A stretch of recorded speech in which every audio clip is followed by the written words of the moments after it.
want to address a question I received from Stark Canine Academy, and I've received it numerous times. They've asked, why don't shelters, Humane Societies, ASPCA or SPCAs, have a dog trainer on staff? And a lot of them do, but I'll tell you that many don't, and many don't have a legitimate, real dog trainer on staff because of the pushback that these humane societies receive from the idealized, politically polarizing, purely positive cult. We know who these people are. They are crazy. They are harmful. They're very dangerous for dogs and for people. They attack their own. They eat their own. But shelters have a hard time because they rely, especially humane societies, rely on donations. Now, shelters rely on public funding because they get their money from tax dollars.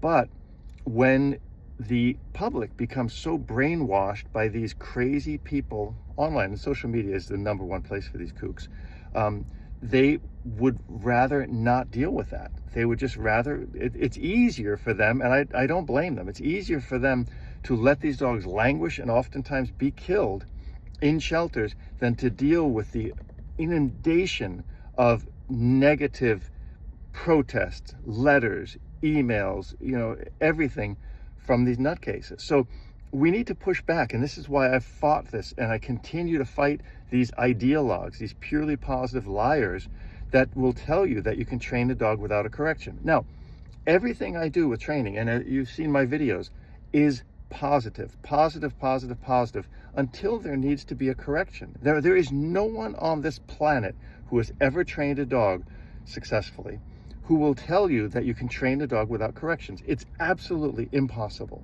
So these lies, not only are they upsetting to me, but they are dangerous to dogs. And this is why I push back against it all the time, because dogs in shelters need training. 100%. They need medical care and they need training. They need socialization. If we are never allowed to give those dogs a correction or tell them right from wrong, these dogs will be better to not be trained at all. And that's exactly what's happening. They're not trained because shelters and humane societies are afraid of the pushback that they're going to receive from these nutcases who are online. So I try to push back.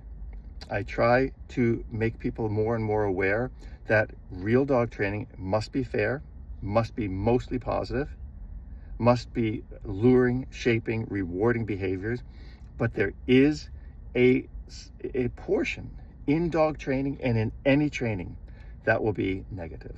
Other than that, it will not work. And there's your answer.